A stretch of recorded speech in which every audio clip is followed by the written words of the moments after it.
Hi everyone, welcome back to my channel. Friends, ನಾನು ಈ video start ಮಾಡೋದಕ್ಕಿಂತ ಮುಂಚಿತವಾಗಿ ತಮ್ಮಲ್ಲಿ ಒಂದು ರಿಕ್ವೆಸ್ಟ್. ದಯವಿಟ್ಟು ನನ್ನ ಚಾನಲ್ನ ಯಾರ್ಯಾರು ಸಬ್ಸ್ಕ್ರೈಬ್ ಮಾಡದೆ ನೋಡ್ತಾ ಇದ್ದೀರಾ, ದಯವಿಟ್ಟು ಸಬ್ಸ್ಕ್ರೈಬ್ ಮಾಡಿಕೊಂಡು ಸ್ಕಿಪ್ ಮಾಡದೆ ಫುಲ್ ವಿಡಿಯೋ ವಾಚ್ ಮಾಡಿ. ಯಾಕಂದರೆ ಇವತ್ತು ಒಂದು ಡಿಫ್ರೆಂಟ್ ಸ್ಟೈಲಲ್ಲಿ ನ್ಯೂ ರೆಸಿಪಿನ ನಾನು ನಿಮಗೆ ಹೇಳ್ಕೊಡ್ತಾ ಇದ್ದೀನಿ. ಹಸಿ ಅವರೆಕಾಯಿ ಮತ್ತು ನುಗ್ಗೆಕಾಯಿನ ಯೂಸ್ ಮಾಡಿಕೊಂಡು ಮಾಡುವಂತಹ ರುಚಿಯಾದ ಒಂದು ರೆಸಿಪಿ. ತುಂಬಾ ಚೆನ್ನಾಗಿರುತ್ತೆ, ಮಕ್ಕಳು ಕೂಡ ಇಷ್ಟಪಟ್ಟು ತಿಂತಾರೆ. ಫ್ರೆಂಡ್ಸ್, ಇವತ್ತು ನಾನು ಸ್ಪೆಷಲ್ ಆಗಿ ಬಿಸಿಬೇಳೆ ಬಾತನ್ನ ಹೇಗೆ ಮಾಡೋದು ಅಂತ ಹೇಳ್ಕೊಡ್ತಾ ಇದ್ದೀನಿ. ನೀವು ಕೇಳ್ಬೋದು, ಬಿಸಿಬೇಳೆ ಬಾತು ಎಲ್ಲರಿಗೂ ಬರುತ್ತೆ, ನೀವೇನು ಸ್ಪೆಷಲ್ ಆಗಿ ತೋರಿಸ್ತಾ ಇದ್ದೀರಾ ಅಂತ. ಸೊ ನಾನು ಸ್ಪೆಷಲ್ ಆಗಿ ತೋರಿಸ್ತಾ ಇರೋದು ಯಾಕಂದರೆ ನಾನು ನುಗ್ಗೆಕಾಯಿ ಮತ್ತು ಹಸಿ ಅವರೆಕಾಯಿ ಎಲ್ಲ ಯೂಸ್ ಮಾಡಿಕೊಂಡು ತುಂಬ ಡಿಫ್ರೆಂಟಾಗಿ ಒಂದು ಡಿಫ್ರೆಂಟ್ ಆದ ಸ್ಟೈಲಲ್ಲಿ ನಾನಿವತ್ತು ಬಿಸಿಬೇಳೆ ಬಾತನ್ನ ತೋರಿಸ್ತಾ ಇದ್ದೀನಿ. ತುಂಬಾ ಚೆನ್ನಾಗಿರುತ್ತೆ. ಯಾವಾಗಲೂ ಅದೇ ತರಕಾರಿಗಳು ಬರೀ ಬೇಳೆ ಹಾಕ್ಕೊಂಡೇ ತಿಂದು ಬೇಜಾರಾಗಿರುತ್ತಲ್ವಾ. ಒಂದು ಸ್ಪೆಷಲ್ ಇಂಗ್ರೀಡಿಯೆಂಟ್ಸ್ನ ಸೇರಿಸ್ಕೊಂಡು ನಾವು ಚೆನ್ನಾಗಿರೋ ಒಂದು ರುಚಿಯೊಂದಿಗೆ ನಾವು ಬಿಸಿಬೇಳೆ ಬಾತನ್ನ ಹೇಗೆ ಮಾಡೋದು ಅಂತ ಇವತ್ತು ನಾನು ನಿಮಗೆ ಹೇಳ್ಕೊಡ್ತಾ ಇದ್ದೀನಿ. ಸೊ ಹೇಗೆ ಮಾಡೋದು ಅಂತ ನಾನೀಗ ಸ್ಟಾರ್ಟ್ ಮಾಡ್ತೀನಿ. ನೀವು ಇಲ್ಲಿ ನೋಡ್ತಾ ಇರ್ಬೋದು, ನಾನು ಎಲ್ಲ ತರಕಾರಿಗಳನ್ನೂ ಕಟ್ ಮಾಡಿ ಇಟ್ಕೊಂಡಿದ್ದೀನಿ. ಬೀನಿಸ್ ಮಾತ್ರ ನಾನು ಸ್ವಲ್ಪ ಕ್ವಾಂಟಿಟಿ ಜಾಸ್ತಿ ತಗೊಂಡಿದ್ದೀನಿ. ಯಾಕಪ್ಪ ಅಂತಂದರೆ ಬೀನಿಸ್ ಹಾಕಿದ್ರೆ ತುಂಬಾ ಚೆನ್ನಾಗಿರುತ್ತೆ ಟೇಸ್ಟು. ನಿಮಗೆ ಬೇಡ ಅಂದರೆ ಸ್ಕಿಪ್ ಮಾಡ್ಕೊಳ್ಳಿ, ಸ್ವಲ್ಪನೇ ತೊಗೊಳ್ಳಿ. ನಾನು ಒಂದೇ ಒಂದು ಪೀಸ್, ಒಂದಿಷ್ಟು ಪೀಸು ನುಗ್ಗೆಕಾಯಿ ತೊಗೊಂಡಿದ್ದೀನಿ. ಒಂದು ಆಲೂಗೆಡ್ಡೆ ಕಟ್ ಮಾಡಿ ಇಟ್ಕೊಂಡಿದ್ದೀನಿ, ಕ್ಯಾರೆಟು, ಮತ್ತು ಇದಕ್ಕೆ ನೀವು ಇಲ್ಲಿ ನೋಡ್ತಾ ಇರ್ಬೋದು ಹಸಿ ಅವರೆಕಾಯಿ ತಗೊಂಡಿದ್ದೀನಿ. ಒಂದು 200 ಗ್ರಾಮ್ ಅಷ್ಟಿದೆ. ನಿಮ್ಗೆ ಎಷ್ಟು ಬೇಕು ಅಷ್ಟೊಂದು ತೊಗೊಳ್ಳಿ, ತುಂಬಾ ಟೇಸ್ಟಿಯಾಗಿರುತ್ತೆ. ಮತ್ತು ಬೇಳೆನ ನಾನು ಆಲ್ರೆಡಿ ನೆನೆಸಿಟ್ಕೊಂಡಿದ್ದೀನಿ. ಇದಕ್ಕೊಂದು ರೀಸನ್ ಇದೆ, ಬೇಗ ಬೇಯುತ್ತೆ ಹ್ಯಾಂಡ್. ಇದರಲ್ಲಿರುವಂತಹ ಗ್ಯಾಸ್ಟ್ರಿಕ್ ಅಂಶ ಹೊರಟೋಗುತ್ತೆ. ಬೇಕಾದರೆ ಟ್ರಯಲ್ ನೀವು ನೋಡ್ಬೋದು. ಇದನ್ನು ನೆನೆಸ್ಬಿಟ್ಟು ಮಾಡಿ, ಯಾಕಂದರೆ ಬೇಳೆನೇ ತುಂಬ ಗ್ಯಾಸ್ಟ್ರಿಕ್ ಅಂಶ ಇರುತ್ತೆ. ಅದಕ್ಕೋಸ್ಕರ ನಾನು ಈ ರೀತಿ ನೆನೆಸಿಟ್ಟಿದ್ದೀನಿ ಆಲ್ರೆಡಿ. ಮತ್ತು ಕಡಲೆ ಬೀಜ ಸ್ವಲ್ಪನೇ ತೊಗೊಂಡಿದ್ದೀನಿ. ಏನಕ್ಕೆ ಗೊತ್ತಾ, ನಾನು ಹಸಿ ಅವರೆಕಾಯಿ ತಗೊಂಡಿರೋದ್ರಿಂದ ಕಡಲೆ ಬೀಜ ತಗೊಳ್ದೇ ಹೋದ್ರೂ ನಡೆಯುತ್ತೆ, ಬಟ್ ಸ್ವಲ್ಪ ಟೇಸ್ಟ್ ಇರಲಿ ಅಂತ ತೊಗೊಂಡಿದ್ದೀನಿ. ನೆಕ್ಸ್ಟ್ 2 ಟೊಮೊಟೊನ ಚಾಪ್ ಮಾಡಿ ಇಟ್ಕೊಂಡಿದ್ದೀನಿ, ಕೊತ್ತಂಬರಿ ಸೊಪ್ಪು, 1 ಕಡ್ಡಿ ಕರಿಬೇವಿನ ಸೊಪ್ಪು, 2 ದಪ್ಪ ಈರುಳ್ಳಿನ ಉದ್ದುದ್ದ ಚಾಪ್ ಮಾಡಿ ಇಟ್ಕೊಂಡಿದ್ದೀನಿ. ನೀವು ಇಲ್ಲಿ ನೋಡ್ತಾ ಇರ್ಬೋದು. ಒಂದು 4-5 ಹಸಿಮೆಣಸಿಕಾಯಿನ ಸೀಳು ಇಟ್ಕೊಂಡಿದ್ದೀನಿ. 2 ಬ್ಯಾಡಿಗೆ ಮೆಣಸಿಗೆ ತಗೊಂಡಿದ್ದೀನಿ. ಮತ್ತು ನೀವು ಇಲ್ಲಿ ನೋಡ್ತಾ ಇರ್ಬೋದು MTR ಬಿಸಿಬೇಳೆ ಬಾತ್ ಪೌಡರ್ನ ತೊಗೊಂಡಿದ್ದೀನಿ. ನಾನು ಮನೆಯಲ್ಲೇ ಮಾಡಬೇಕು ಅಂತ ಅನ್ಕೋತೀನಿ, ಬಟ್ ನನಗೆ ಲಾಗ್ ಮಾಡ್ಕೊಂಡು ಕೆಲ್ಸಕ್ಕೆ ಬಂದು ಇದೆಲ್ಲ ಮಾಡೋಕ್ಕಾಗ್ತಾಯಿಲ್ಲ. ಸೊ ನನಗೆ ರಜಾ ಬಂದಮೇಲೆ ಎಲ್ಲ ಪೌಡರ್ನು ಮಾಡ್ಕೊಳ್ಳೋಣ ಅಂತ ಅಂದ್ಕೊಂಡಿದ್ದೀನಿ. ಮತ್ತು ಇಲ್ಲಿ ನಾವು ಜಸ್ಟ್ 1 ಪಾವ್ ಅಕ್ಕಿ, ಯಾಕಂದರೆ ತರಕಾರಿ ಎಲ್ಲ ಜಾಸ್ತಿ ತಗೊಂಡಿರೋದ್ರಿಂದ ಇಷ್ಟೇ ಅಕ್ಕಿ ತಗೊಳ್ಳಿ. ಒಂದು 2 ಸ್ಪೂನಷ್ಟು ಕಾಯಿ ಪೌಡ್ರ್ ತೊಗೊಂಡಿದ್ದೀನಿ. ಸೊ ಇವಾಗ ನಾನು ಹೇಗೆ ಮಾಡೋದು ಅಂತ ಹೇಳ್ಕೊಡ್ತೀನಿ. ಸ್ಟವ್ ಹಚ್ಕೊಂಡು ಒಂದು ಪ್ಯಾನ್ನ ಇಟ್ಕೊತೀನಿ. ನಾವು ನಾರ್ಮಲಾಗಿ ಬಿಸಿಬೇಳೆ ಬಾತ್ ಮಾಡಿದ್ಮೇಲೆ ತುಪ್ಪ ಹಾಕ್ತಾನೆ ಬಿಸಿಬೇಳೆ ಬಾತ್ ಮಾಡೋಕ್ಕಾಗಲ್ಲ, ತುಪ್ಪದಲ್ಲೇ ಒಳ್ಳೆ ಟೇಸ್ಟ್ ಕೊಡೋದು. ಸೊ ಇಲ್ಲಿ ನೀವು ನೋಡ್ತಾ ಇರ್ಬೋದು, ನಾನು ಮನೆ ತುಪ್ಪ ಯೂಸ್ ಮಾಡ್ತಾಯಿದ್ದೀನಿ. ನಾವು ಆದಷ್ಟು ನಂದಿನಿ ತುಪ್ಪ ಅದೆಲ್ಲ ಲೈಕ್ ಮಾಡೋದಕ್ಕೆ ಹೋಗಲ್ಲ. ಜಸ್ಟು ನಮ್ಮೂರುಗಳಲ್ಲಿ ಎಮ್ಮೆ ತುಪ್ಪ ಅಂತ ಮಾಡ್ತಾರೆ, ಆ ತುಪ್ಪನೇ ನಾವು ತುಂಬ ಲೈಕ್ ಮಾಡೋದು. ತುಂಬಾ ಟೇಸ್ಟಿಯಾಗಿರುತ್ತೆ. ಅದಕ್ಕೋಸ್ಕರ ತುಪ್ಪ ಕರಗಲಿ ಇದು. ಆಮೇಲೆ ನಾನು ಎಣ್ಣೆ ಹಾಕ್ಕೋತೀನಿ. ಈಗ ತುಪ್ಪ ಕರಗಿದೆ. 1 ಸ್ಪೂನಷ್ಟು ತುಪ್ಪ ತಗೊಂಡಿದ್ದೀನಿ. ಇದಕ್ಕೆ ಇನ್ನು 1.5 ಸ್ಪೂನಷ್ಟು ಎಣ್ಣೆ ಹಾಕ್ಕೊಳ್ಳಿ. ನೀವಿಲ್ಲಿ ನೋಡ್ತಾ ಇರ್ಬೋದು, 1.5 ಸ್ಪೂನಷ್ಟು ಎಣ್ಣೆ ಹಾಕ್ಕೊಂಡಿದ್ದೀನಿ. ಸಾಕಿಷ್ಟು ಇದು ಬಿಸಿ ಆಗಲಿ. ಸೊ ಇವಾಗ ಎಣ್ಣೆ ಮತ್ತು ತುಪ್ಪ ಕಾಗಿದ ತಕ್ಷಣವೇ ನಾನು ಕಡಲೆ ಬೀಜ ಹಾಕ್ಕೊಂಡಿದ್ದೀನಿ. ಈ ಕಡಲೆ ಬೀಜನ ನೀವು ಫ್ರೈ ಮಾಡಿಕೊಂಡು ಸೈಡ್ಗೆ ಎತ್ತಿಟ್ಕೊಬೇಡಿ. ಯಾಕಂದರೆ ಇನ್ನೊಂದು ಪ್ಯಾನ್ಗೆ ನೀವು ಎಣ್ಣೆ ಹಾಕ್ಕೊಂಡು ಇದನ್ನು ಕರಿಯೋದಕ್ಕಿಂತ ಫಸ್ಟೇ ಕರೆದು ಎತ್ತಿಟ್ಕೊಬಿಟ್ರೆ ಓಕೆ ಚೆನ್ನಾಗಿರುತ್ತೆ. ಅದಕ್ಕೋಸ್ಕರ ಇದನ್ನು ಫ್ರೈ ಮಾಡ್ಕೊತಾ ಇದ್ದೀನಿ. ಸೊ ಇದನ್ನು ಒಂದು ಬೌಲ್ಗೆ ಮಿಕ್ಸ್ ಮಾಡ್ಕೊತೀನಿ. ಸೊ ಇವಾಗ ಇದಕ್ಕೆ ನಾನು 1 ಸ್ಪೂನಷ್ಟು ಸಾಸಿವೆ, ಒಂದು ಅರ್ಧ ಸ್ಪೂನಷ್ಟು ಜೀರಿಗೆನ ಹಾಕೋತೀನಿ. ಮತ್ತು ಇದಕ್ಕೆ ನಾನು ಈರುಳ್ಳಿ ಹಾಕೊಳ್ಳೋಣ. ಸ್ವಲ್ಪ ಸ್ಪೆಷಲಾಗಿ ಮಾಡೋಣ ಇವತ್ತು, ಕಡಿಮೆ ಟೈಮಲ್ಲಿ ಹಾಕಬೇಕು. ನಾನು ಕಟ್ ಮಾಡ್ಕೊಂಡಿರುವಂತಹ ಈರುಳ್ಳಿನ ಇದರೊಳಗಡೆ ಕರಿಬೇವಿನ ಜೊತೆಗೆ ಹಾಕೋತೀನಿ. ಅಂದರೆ ಫಸ್ಟೇ ಕರಿಬೇವು ಸ್ವಲ್ಪ ಹಾಕೊಳ್ಳೋದಕ್ಕೆ ಹೋದರೆ ಅದು ಸಿಡಿದ್ಬಿಡುತ್ತೆ. ಅದಕ್ಕೋಸ್ಕರ ಇರುವಂತಹ ಹಸಿಮೆಣಸಿಕಾಯಿ ಮತ್ತು ಬ್ಯಾಡಿಗೆ ಮೆಣಸಿಕಾಯಿ ಸಹ ಹಾಕೋತೀವಿ. ಈಗ ನಂತರ ಇದಕ್ಕೆ ನಾವು ಟೊಮೆಟೊ ಹಾಕಬಾರ್ದು. ನೆಕ್ಸ್ಟ್ ಇವಾಗ ನಾನು ಅವರೆಕಾಯಿ ತೋರಿಸಿದ್ದೆ ನಿಮಗೆ. ಇಲ್ಲಿ ನೀವು ನೋಡ್ತಾ ಇರ್ಬೋದು, ಅವರೆಕಾಯಿನ ಆಲ್ರೆಡಿ ನಾನು ನೀರು ಹಾಕಿ ತೊಳೆದಿಟ್ಟಿದ್ದೀನಿ. ಒಂದು ಸರಿ ನೀರೊಳಗಡೆ ಇಟ್ಟಿದ್ದೀನಿ ಫ್ರೆಶ್ ಆಗಿರಲಿ ಅಂತೇಳಿ ನೆನೆಸಿರುವಂತಹ ಹಾಕೋತಾ ಇದ್ದೀನಿ. ಸೊ ಇವಾಗ ಇದನ್ನು ಕೂಡ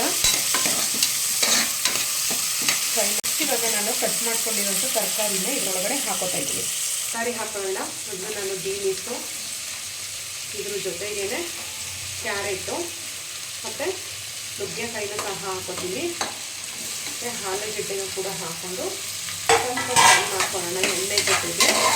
ನಾನಿನ್ನು ಬೇಳೆ ಹಾಕ್ಕೊಂಡಿಲ್ಲ ಬ್ಲಾಕ್ ಫ್ರೈಯಲ್ಲಿ. ಸೊ ಇವಾಗ ನೋಡಿ ಆಲ್ಮೋಸ್ಟ್ ಇದು ಚೆನ್ನಾಗಿ ಫ್ರೈ ಬರ್ತಾಯಿದೆ, ತರಕಾರಿ ಘಮ ಫ್ಲೇವರ್ ಬರ್ತಾಯಿದೆ. ಈಗ ನಾನು ಬೇಳೆ ನೆನೆಸಿಟ್ಕೊಂಡಿದ್ನಲ್ಲ, ಆ ಬೇಳೆನೂ ಸಹ ಇದರೊಳಗಡೆ ಹಾಕೊಳ್ಳೋಣ. ತುಂಬಾ ಚೆನ್ನಾಗಿರುತ್ತೆ. ಏನಪ್ಪ ಅಂತಂದರೆ ಈಗ ನಾವು ನಾರ್ಮಲಾಗಿ ತರಕಾರಿ ಕಾಳೆಲ್ಲ ಬೇಯಿಸ್ಕೊಂಡು ಆಮೇಲೆ ಸಪ್ರೇಟ್ ಬೌಲಲ್ಲಿ ನಾವು ಒಗ್ಗರಣೆ ಮಾಡ್ಕೊಂಡು ಬಿಸಿಬೇಳೆ ಬಾತ್ ಮಾಡ್ತೀವಿ. ಆದರೆ ಇದು ಒಂಥರ ಡಿಫ್ರೆಂಟ್ ಸ್ಟೈಲಲ್ಲಿ, ಮತ್ತು ಟೈಮು ಕೂಡ ನೀವು ಉಳಿಸ್ಬೋದು. ಬೇಗನೆ ಕಡಿಮೆ ಟೈಮಲ್ಲಿ ಬಿಸಿಬೇಳೆ ಬಾತನ್ನ ನೀವು ರುಚಿಯಾಗಿ ಮಾಡ್ಕೋಬೋದು. ಬೇಳೆನೂ ಸಹ ಇದ್ರ ಜೊತೆಗೆ ಫ್ರೈ ಮಾಡ್ಕೊಳ್ಳೋಣ. ಈಗ ಇದಕ್ಕೆ ನಾನು ಟೊಮೊಟೊ ಹಾಕೋತೀನಿ. ಕಟ್ ಮಾಡಿ ಇಟ್ಕೊಂಡಿರುವಂತಹ ಟೊಮೆಟೊನ ಹಾಕೋತೀನಿ. ನೀರೆಲ್ಲ ಚೆನ್ನಾಗಿ ಬಿಟ್ಕೊಂಡಿದೆ.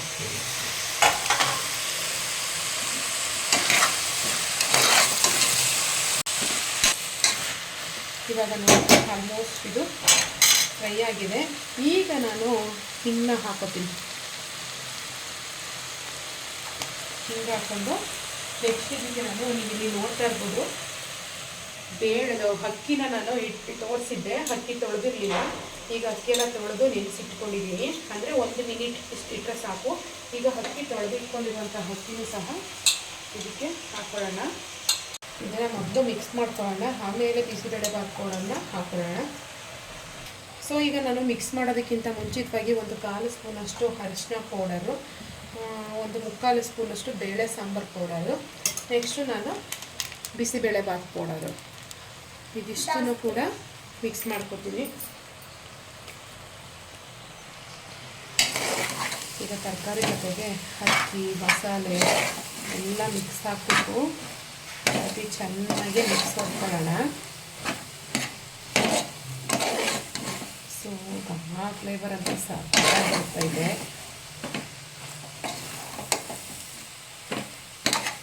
ಇವಾಗ ಇದಕ್ಕೆ ನಾವು ನೀರು ಹಾಕೋತೀವಿ. ಇದಕ್ಕೆ ನಾನು 1 ಲೋಟ ಅಕ್ಕಿ ಹಾಕ್ಕೊಂಡಿರೋದ್ರಿಂದ ತರಕಾರಿ ಎಲ್ಲ ಬೇಕು ನೀರು. ಅದಕ್ಕೋಸ್ಕರ ನಾನು 3.5 ಲೋಟದಷ್ಟು ನೀರನ್ನ ಹಾಕೋತೀನಿ. ಮಿಕ್ಸ್ ಮಾಡ್ಕೊಳ್ಳೋಣ. ಮಿಕ್ಸ್ ಮಾಡ್ಕೊಂಡು ಇನ್ನು ಅರ್ಧ ಲೋಟ ನೀರು ಹಾಕೋಬೇಕು. ಸೊ ಇಲ್ಲಿ ನೀವು ನೋಡ್ತಾ ಇರ್ಬೋದು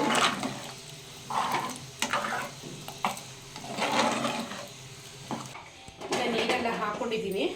ಬಿಸಿಬೇಳೆ ಬಾತಿಗೆ ಎಷ್ಟು ಬೇಕೋ ಅಷ್ಟು ಉಪ್ಪನ್ನ ನೋಡಿಕೊಂಡು ಹಾಕ್ಕೊಳ್ಳಿ. ನೆಕ್ಸ್ಟ್ ಇದಕ್ಕೆ ನಾನು ಕಾಯಿ ಪೌಡ್ರ್ ತೊಗೊಂಡಿದ್ದಲ್ಲ, ಕಾಯಿ ಪೌಡ್ರನ್ನ ಸಹ ಹಾಕೋತೀನಿ. ನೆಕ್ಸ್ಟು ಲಾಸ್ಟಲ್ಲಿ ಕೊತ್ತಂಬರಿ ಸೊಪ್ಪನ್ನ ಸೇರಿಸ್ಕೊಳ್ಳೋಣ. ನಿಮಗೆ ಬೇಕು ಅಂದರೆ ಇದೆಲ್ಲ ರೈಸ್ ಎಲ್ಲ ರೆಡಿ ಆದಮೇಲೆ ನೀವು ಹಾಕೋಬೋದು. ಆದರೆ ನಾನು ಫಸ್ಟೇ ಹಾಕೋತಾ ಇದ್ದೀನಿ. ಇದನ್ನು ಸ್ವಲ್ಪ ಚೆನ್ನಾಗಿ ಮಿಕ್ಸ್ ಮಾಡ್ಕೊಳ್ಳೋಣ.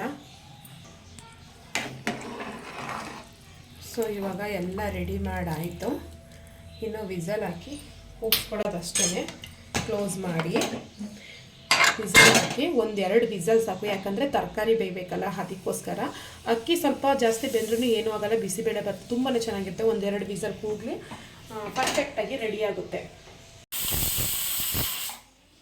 ಸೊ ಇವಾಗ 2 ವಿಸಲ್ ಕೂಗಿ ಎಲ್ಲ ಆರಿದೆ ನೋಡಿ ವಿಸಲೆಲ್ಲ. ಲಿಟ್ ಓಪನ್ ಮಾಡ್ತೀನಿ. ಈಗ ಇಲ್ಲಿ ನೋಡ್ತಾ ಇರ್ಬೋದು ಪರ್ಫೆಕ್ಟಾಗಿ ಬಿಸಿಬೇಳೆ ಬಾತಂತೂ ರೆಡಿ ಆಗಿದೆ ನೋಡಿ. ತುಂಬ ತೆಳುನೂ ಅಲ್ಲ, ತುಂಬ ಗಟ್ಟಿನೂ ಅಲ್ಲ, ಅಷ್ಟು ಪರ್ಫೆಕ್ಟಾಗಿದೆ, ಸಖತ್ತಾಗಿದೆ. ಇದು ಸರ್ವ್ ಮಾಡ್ಕೊಳ್ಳೋದು ಅಷ್ಟೇ ಬಾಕಿ. ಸೊ ಇವಾಗ ನಾನು ಒಂದು ಬೌಲ್ಗೆ ಸರ್ವ್ ಮಾಡ್ಕೋತೀನಿ.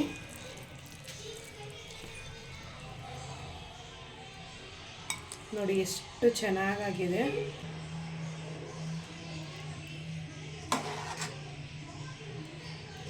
ತುಂಬ ಗಟ್ಟಿಯಾದ್ರೂ ಬೇಳೆ ಹಾಕಿರ್ತೀವಲ್ವಾ, ಬೇಗನೆ ಅದು ಡೈಜೆಷನ್ ಆಗಲ್ಲ. ಈ ರೀತಿ ತೆಳ್ಳಗೆ ಮಾಡ್ಕೊಳ್ತೀನಿ, ತುಂಬ ಚೆನ್ನಾಗಿರುತ್ತೆ. ಸೊ ಇವಾಗ ರೆಡಿ ಆಯಿತು. ನಾನು ಕಡಲೆ ಬೀಜನ ಮೇಲೆ ಹಾಕೋತಾ ಇದ್ದೀನಿ. ತಿನ್ನಬೇಕಾದ್ರೆ ನೀವು ತಟ್ಟೆಗೆ ಹಾಕ್ಕೊಂಡ್ರೆ ಸಾಕು. ಕಡಲೆ ಬೀಜನ ತುಂಬಾ ಚೆನ್ನಾಗಿರುತ್ತೆ. ನೆಂಚ್ಕೊಳ್ಳೋದಕ್ಕೆ ಬೂಂದಿ ಕಡೆ ತೊಗೊಂಡಿದ್ದೀನಿ. ಸೊ ಫ್ರೆಂಡ್ಸ್ ನೋಡಿದ್ರಲ್ಲ ನಾನು ಹೇಗೆ ಮಾಡಿದೆ ಅಂತ, ತುಂಬಾ ಚೆನ್ನಾಗಾಗಿದೆ ಬಿಸಿಬೇಳೆಭಾತ್. ನೀವು ಕೂಡ ಇದನ್ನು ಟ್ರೈ ಮಾಡ್ಬೋದು.